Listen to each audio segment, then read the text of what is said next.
Bonjour, bonsoir, chères toutes, chers tous.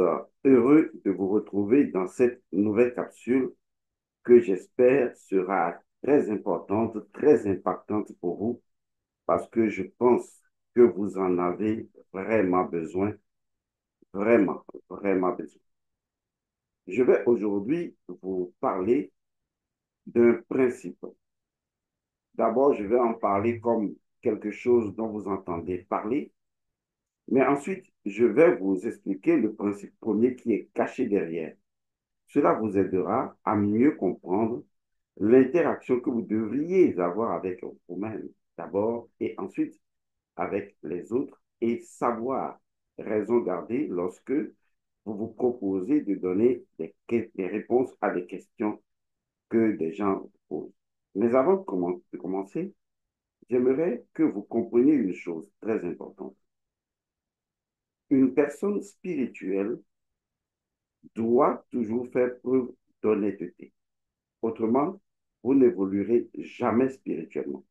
C'est un principe de base.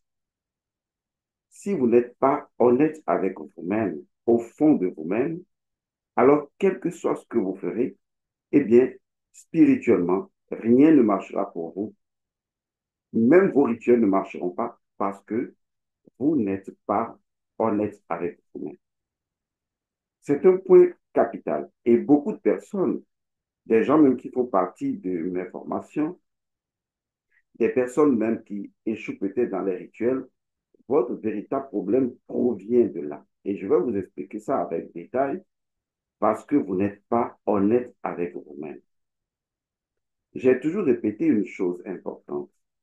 Horus a toujours vaincu Seth. Mais vous ne comprenez pas la subtilité de ce qui est dit.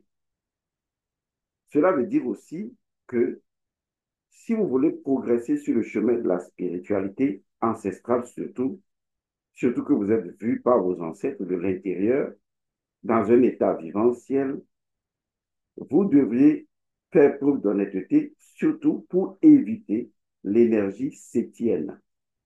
L'énergie sétienne est appelée l'énergie de la confusion, l'énergie de l'ambivalence, l'énergie de l'ambiguïté, l'énergie de confusion. Vous devriez vous poser la question, en toute honnêteté, hein, de vous à vous, vous devriez vous poser la question, est-ce que vous faites preuve d'ambiguïté, d'ambivalence? Est-ce que vous faites preuve de confusion, d'énergie de confusion, d'un mélange flou, grisonnant, qui ne donnera absolument rien? Ça, c'est quelque chose que vous devriez voir avec vous-même, car une chose est sûre et avérée, vous ne pourriez jamais vous mentir parce que même si vous vous mentez, vous savez que vous vous mentez et ça constitue déjà une confusion en vous. Vous devriez être clair avec vous-même. Je vais vous donner une parole qui est écrite dans la Bible des chrétiens. Jésus aurait dit que ton oui, que ton non soit non, tout le reste relève du diable. Mais vous ne comprenez pas ce que ça veut dire parce que cela veut dire simplement que soit tu fais un choix de oui, soit tu fais un choix de non. Donc, tu es honnête dans tes actes, mais si tu ne l'es pas, alors tu rentres dans une énergie de confusion. Et beaucoup de personnes aujourd'hui qui suivent même la spiritualité ancestrale et qui sont la plupart du temps dans mes groupes, ce sont des personnes qui vivent fortement avec l'énergie septième et qui se plaignent après que cette énergie de confusion, eh bien, dégrade leurs relations, agit sur eux, que cette énergie de confusion détruit, disons, tout ce qu'ils sont en train de construire. Je fais cette introduction pour que ça reste gravé dans votre tête quand je vais passer à ce qui est important, quand je vais vous expliquer ce qui vous pose vraiment, vraiment, vraiment problème. Le pire de l'affaire, c'est que vous aurez des personnes dans les groupes, dans vos groupes, et je vais être plus précis tout à l'heure, qui vont s'ériger en soit donneurs de leçons ou en des pseudo-gourous ou en des personnes qui pensent détenir la connaissance de vous donner réponse, alors que ces personnes ne peuvent pas vous donner réponse. Parce que même si vous voulez obtenir une réponse de quelqu'un, faites preuve d'intelligence. Vous n'êtes pas aussi bête que ça. Vous n'irez pas voir un menuisier qui ne connaît que la menuiserie pour lui poser des problèmes de compte bancaire. Si vous avez un sachant et que vous avez des questions à poser, allez poser la question à un sachant. N'allez pas poser la question à un débutant ou à une personne qui n'arrive pas à se positionner dans sa spiritualité dans un groupe pour obtenir une réponse. Vous n'aurez que de la confusion. Je vais donner un exemple très simple et que cet exemple-là serve à tous les autres groupes de la communauté qui se proposent d'être communauté de Helmand Johansson. Déjà, lorsque vous organisez dans vos communautés des sorties spirituelles, vous deviez m'avertir ou vous deviez avertir des personnes pour dire, oui, nous organisons des sorties, etc.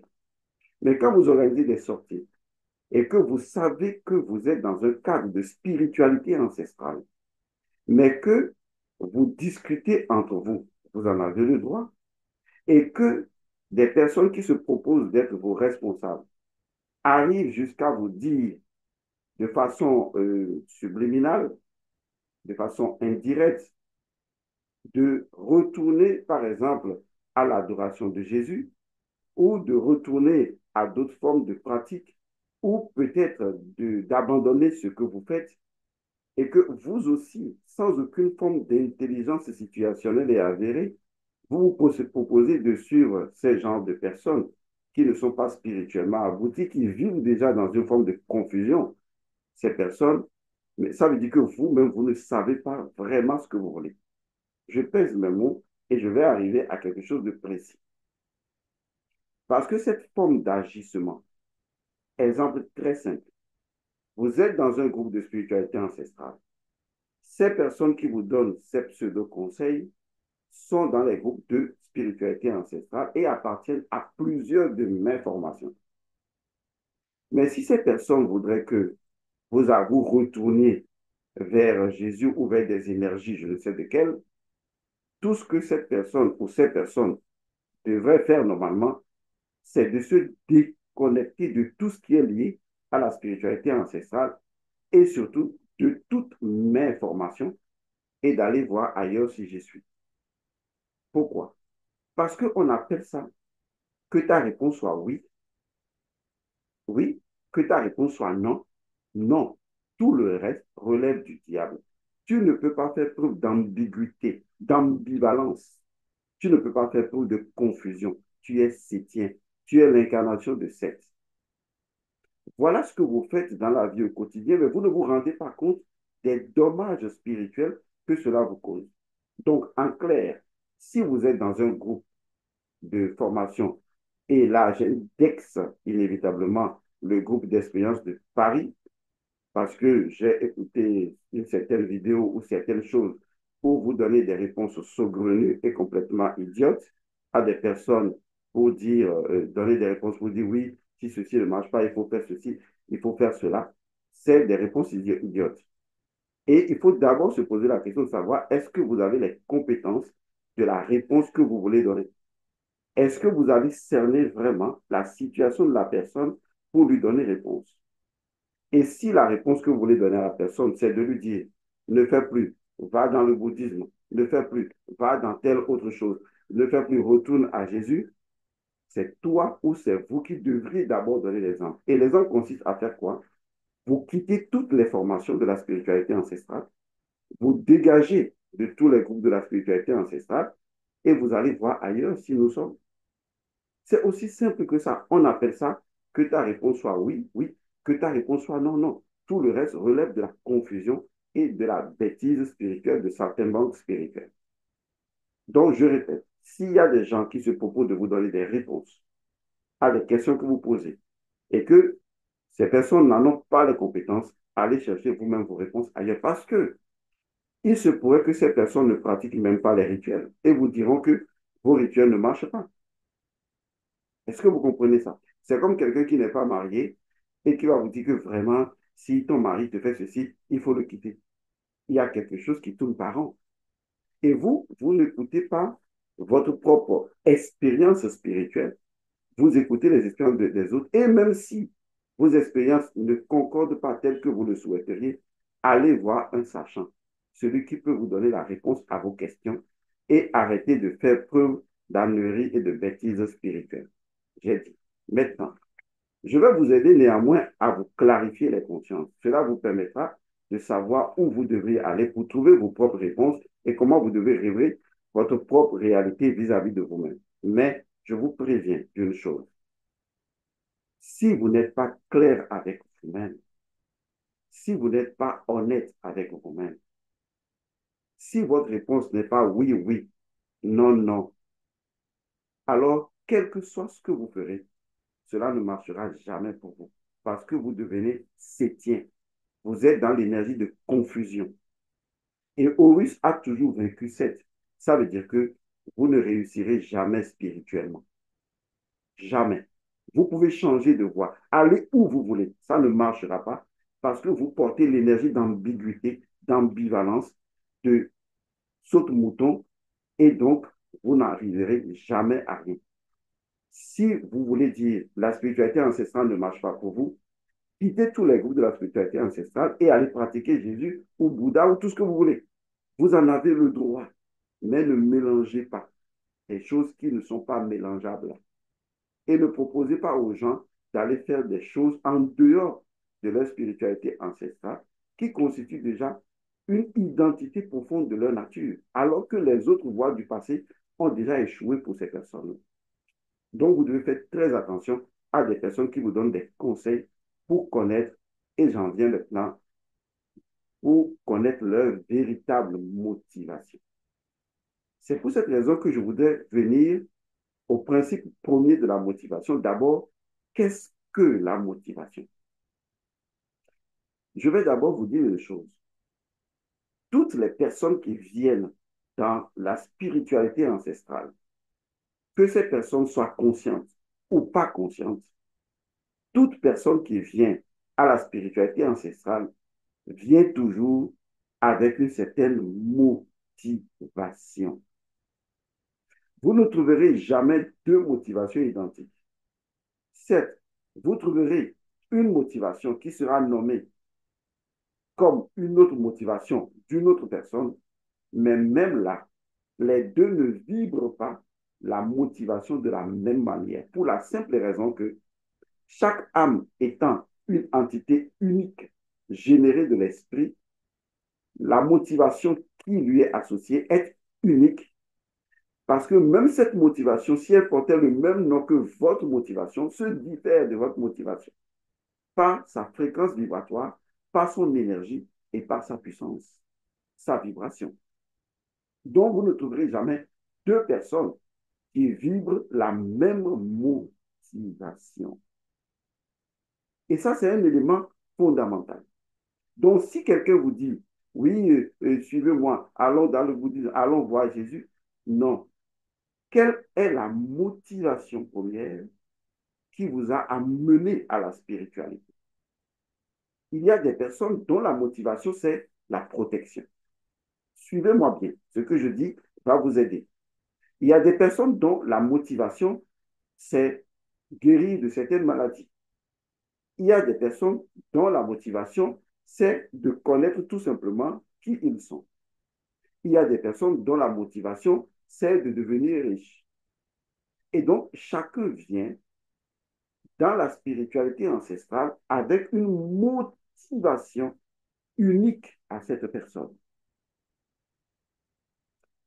Que vous en soyez conscient ou pas du tout conscient, vous avez une motivation. Le plus dangereux, c'est de ne même pas savoir quelle est la motivation qui vous a amené.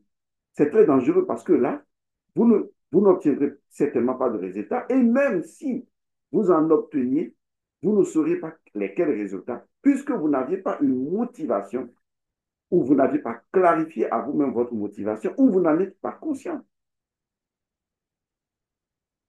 La deuxième chose qu'il faut savoir, c'est que lorsque vous venez à une spiritualité ancestrale ou à la spiritualité ancestrale avec une motivation, puisque la motivation est associée à une énergie première de votre âme à partir de laquelle toutes vos expériences vont se dérouler. C'est de ça qu'il s'agit et j'en reviens tout à l'heure. Si donc cette motivation est telle chose, je dis n'importe quoi, la protection spirituelle par exemple, mais que tout au long de vos pratiques spirituelles, eh bien, vous n'êtes plus intéressé par la protection spirituelle parce que, bon, vous n'êtes plus agressé spirituellement, mais que vous êtes peut-être intéressé, disons, par autre chose, par, je dis n'importe quoi, hein, peut-être par, disons, la réalisation spirituelle, l'état d'éveil intérieur. Si vous êtes intéressé par autre chose, vous devriez d'abord retourner au point de départ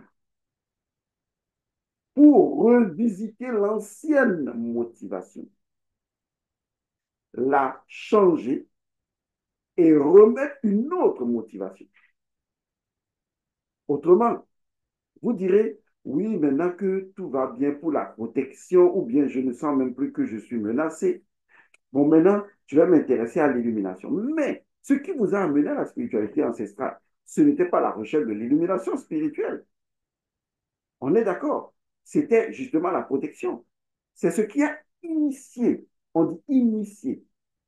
Vous voyez, ce qui a créé le premier feu, le premier élan de votre spiritualité ancestrale, c'est la protection, par exemple. Mais tout au long du chemin, vous vous dites, bon, maintenant, je vais m'intéresser à l'illumination. Et vous vous rendez compte que quand vous faites des choses pour atteindre l'illumination, ça pourrait ne pas vous marcher. Parce que cela ne faisait pas partie de votre motivation initiale. Ce qui veut dire qu'il faut revisiter votre motivation, votre énergie initiale. Il y a une énergie initiale et des énergies secondaires. Il ne faut pas confondre les choses. On ne change pas, disons, on peut changer de but. Vous voyez, on peut changer de but. Voilà, c'est ma motivation. Maintenant, j'ai tel but. Après, je peux changer de but.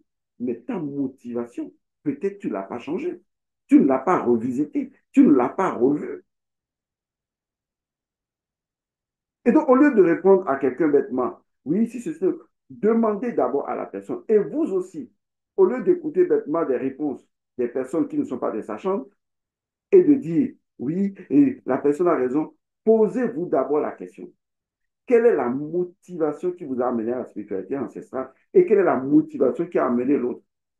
Et donc, l'autre peut quitter ou rester. Vous pouvez quitter ou rester. Chacun doit faire son choix, mais chacun doit analyser ses résultats au regard de sa motivation première. Voilà de quoi il est question. C'est pourquoi je vous dis, si vous allez vers des incompétents spirituels pour vous donner des réponses et que vous avalez ces réponses et vous sautez avec émotion comme des crevettes dans une marmite, c'est votre putain de problème, excusez le mot. Mais vous devez faire preuve d'intelligence et c'est ce qu'on appelle la souveraineté. Et comme je le dis souvent, la souveraineté va de pair avec l'honnêteté spirituelle. Car comment peux-tu être souverain, authentique et original si tu vis dans la confusion, si tu vis dans l'ambivalence, si tu vis dans l'ambiguïté? Car la nature de l'ambivalence est la nature des entités démoniques. Donc, si tu vis dans l'ambivalence, c'est que ta propre énergie appelle déjà les entités démoniques à toi. Et ces entités démoniques font partie des entités septièmes. Rien ne marchera pour toi. Tu dois être aussi pur que du cristal. Que ta réponse soit oui, oui, non, non. Et donc, je le répète, s'il y a des personnes qui estiment qu'elles doivent retourner à Jésus, quittez immédiatement tous les groupes et allez embrasser votre histoire de Jésus ou de Mahomet ou de Krishna, de Bouddha. On s'en fout. Ce qui m'intéresse, et la réponse que je vous donne, si cette voie de Jésus n'avait pas marché pour vous et que vous venez à la spiritualité ancestrale et vous estimez que ça ne marche pas pour vous, peut-être vous devriez revoir votre motivation. Et si des gens vous donnent des conseils pour dire ceci, cela, essayez-vous de vous poser la question, quelle est sa motivation et quelle est ma motivation? On n'a jamais la même motivation. Je dois analyser mes expériences au regard de ma motivation. Si ta première motivation était la protection et que là, tu l'as déjà obtenue, donc ça ne te gêne plus, et que tu veux autre chose, mais tu n'as pas revu ta motivation, eh bien, ça ne marchera pas pour toi. Il faut que tu saches que tes actes et leurs résultats dépendent de la motivation. Je vais d'abord vous lire la définition de Wikipédia, que je trouve quand même cette fois-ci intéressante, avant d'aller à l'explication principielle de la motivation. Et cela vous aidera certainement à élucider, clarifier ou à brillantiser votre esprit.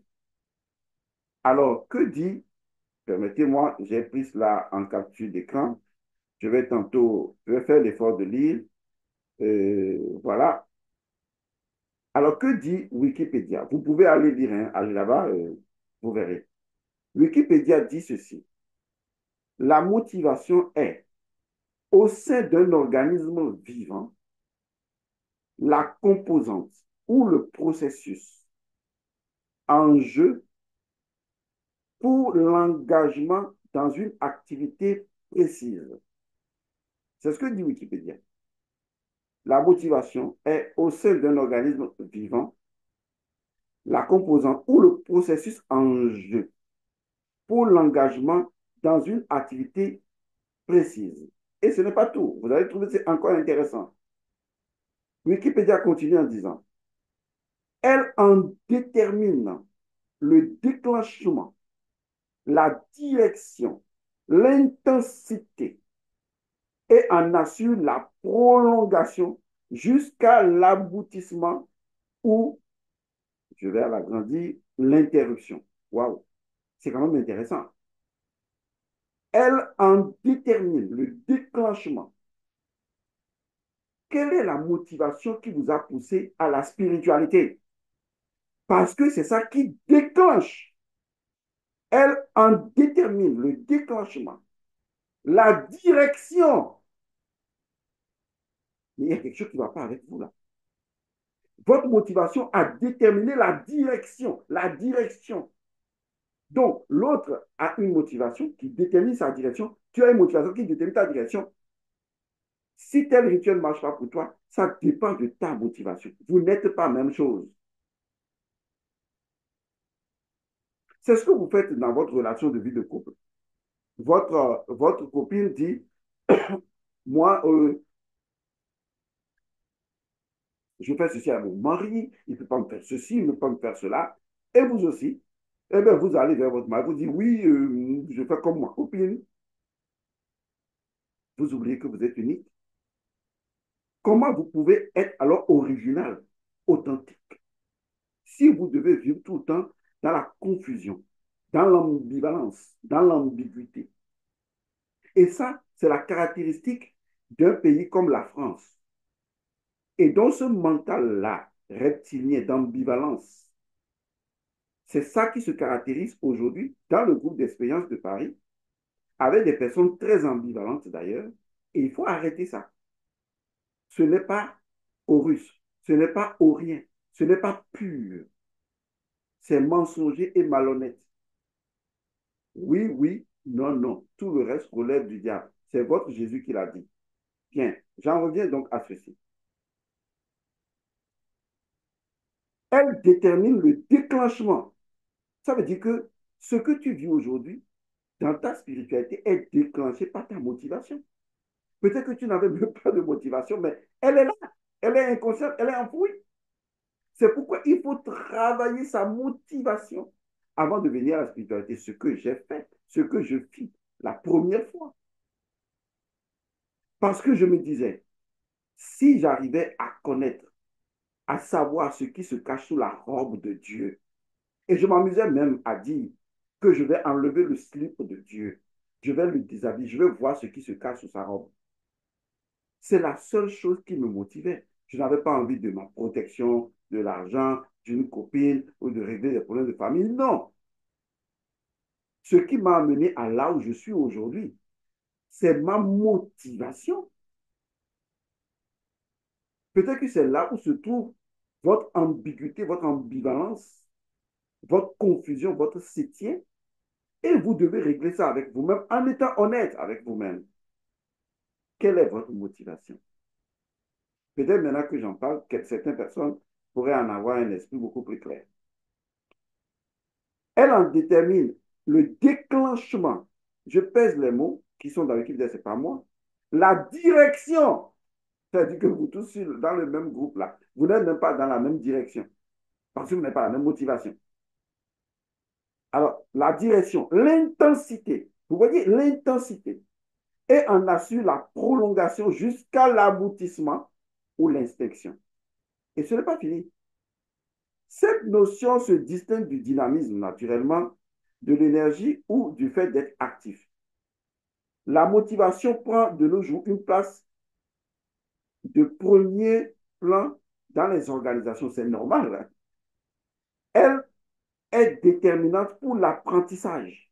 Vous voyez, elle est déterminante pour l'apprentissage et génère la productivité dans de nombreuses activités personnelles et professionnelles. Quelle est votre motivation? Au lieu de dire, quelle est votre motivation?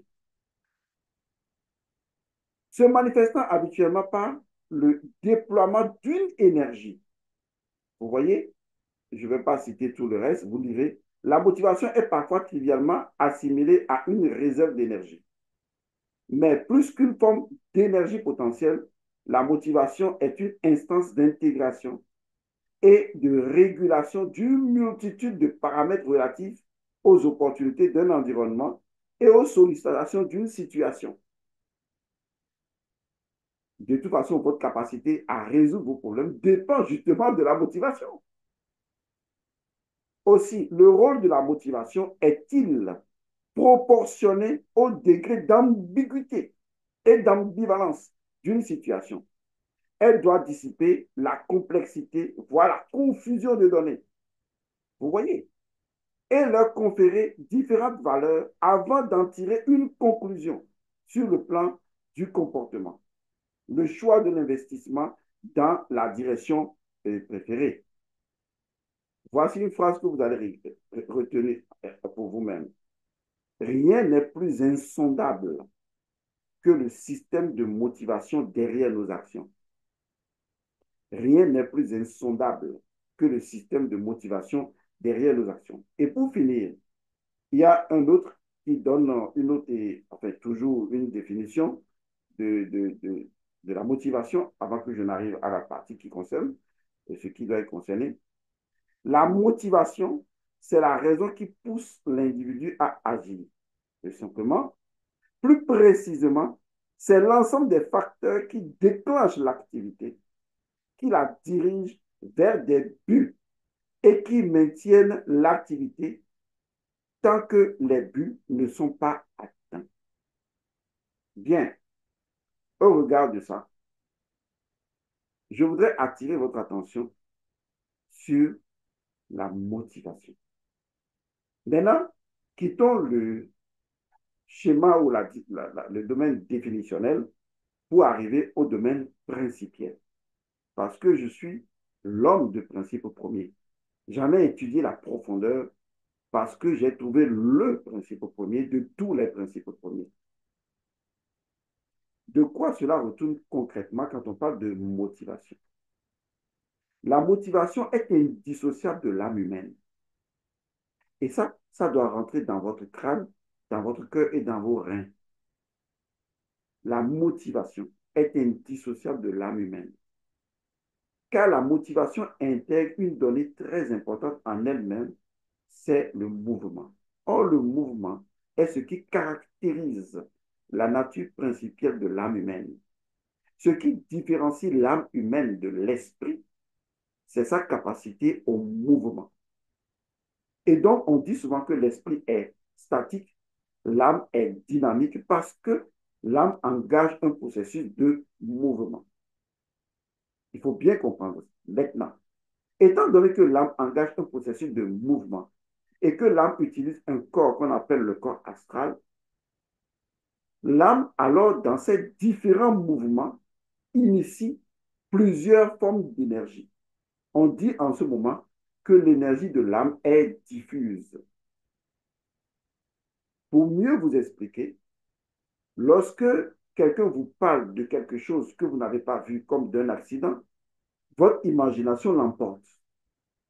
Vous dites, c'est mon imagination, mais ce n'est pas qu'une imagination. Dans le monde où l'âme vit et que l'âme utilise le corps astral pour se mouvoir dans le monde astral, dans l'astralité, le corps astral a tendance à l'éparpillement. C'est pourquoi votre énergie peut être drainée par plusieurs choses. Ça vous arrive dans la vie quotidienne, où votre énergie est drainée par ici, drainée par là, drainée par là. C'est parce que votre âme a, disons, une énergie diffuse. C'est-à-dire que quand on vous parle aujourd'hui de concentration, quand on vous parle du calme intérieur, on vous parle de sérénité, tout ça, c'est pour arriver à maîtriser l'énergie diffuse de l'âme, à calmer cette énergie, à stabiliser cette énergie. L'énergie de l'âme s'exprime sous différents états. Et dans chaque état se trouvent des états sous-états. Exemple, désir. Il ne peut pas y avoir le désir sans l'âme humaine. Passion. Il ne peut pas y avoir de passion sans l'âme humaine. Besoin. Il ne peut pas y avoir de besoin sans l'âme humaine. Est-ce que vous voyez? Sentiment, émotion. Et quand on entre dans l'émotion, on a une quantité incroyable d'émotions. La colère, la frustration, la médisance, l'orgueil, l'égoïsme, la vanité, la luxure, l'attachement. Il y a des émotions incroyables. Vous voyez donc qu'en fait, au niveau de l'expression astrale, vous risquez de perdre facilement de l'énergie. C'est d'ailleurs ce qui fait que vous vous sentez fatigué, parce que l'énergie se dissipe facilement dans l'activité de l'âme à travers le corps. Suivez-moi bien, parce que là, nous faisons de la science spirituelle et non de l'ambivalence spirituelle. À partir de là, la spiritualité vous propose des chemins comme la méditation, vous voyez, comme le yoga, ou peut-être même comme les rituels, pour pouvoir amener votre âme, centraliser, pour parler géométrie, centraliser votre âme et donner à votre âme, disons, des états précis d'agir. Mais pour que tout cela puisse marcher, et c'est là le cours de l'affaire, c'est que le principe de la motivation, lorsque je veux entreprendre un cheminement spirituel comme la spiritualité ancestrale, je peux prendre même une année pour créer ma motivation. Je peux prendre plusieurs mois pour créer ma motivation. Je peux prendre plusieurs semaines pour m'assurer de la motivation. Car on ne change pas la motivation comme on changerait de chemise. La motivation, là, une fois que vous l'avez profondément, elle est la seule motivation, l'unique, qui doit déterminer l'ensemble de toute votre existence. C'est pourquoi votre motivation doit être générique, générale, symbolique. Votre motivation, vous devez la travailler. Si vous voulez, je vous aiderai à savoir comment créer de la motivation. Ce qui m'intéresse ici, c'est de vous dire une chose. Est-ce que vous avez jamais utilisé un arc? C'est-à-dire un arc, un truc comme ça, on met une flèche dedans et on tire. Imaginez un arc et vous avez une flèche. Est-ce que vous voyez? Considérez l'arc de par sa forme arquée, une forme d'ailleurs lunaire. Considérez l'arc comme étant l'âme. Considérez la flèche tendue, et vous en avez qu'une seule. La flèche tendue comme étant une motivation. Est-ce que vous voyez l'image? Ce qui veut dire que la motivation d'une personne est ce qui tend l'énergie de son âme. Ce qui veut dire que toutes les actions que la personne va mener se dérouleront toujours en cohérence avec sa motivation. les hommes que vous voyez et toutes les femmes que vous voyez agissent toujours par rapport à des motivations enfouies au fond de leur cœur. Découvrir une telle motivation, ce qui peut être très facile d'ailleurs, est ce qui devrait naturellement vous intéresser et vous sortir de l'ambivalence, de l'ambiguïté et de l'énergie septième et de la bêtise spirituelle. Je vous pose la question, quelle est votre motivation? Combien de temps avez-vous pris pour vous assurer de votre motivation? Car dans votre motivation se trouve déjà le résultat et les résultats que vous aurez sur le cheminement spirituel que vous voulez entreprendre. Quelle est votre motivation?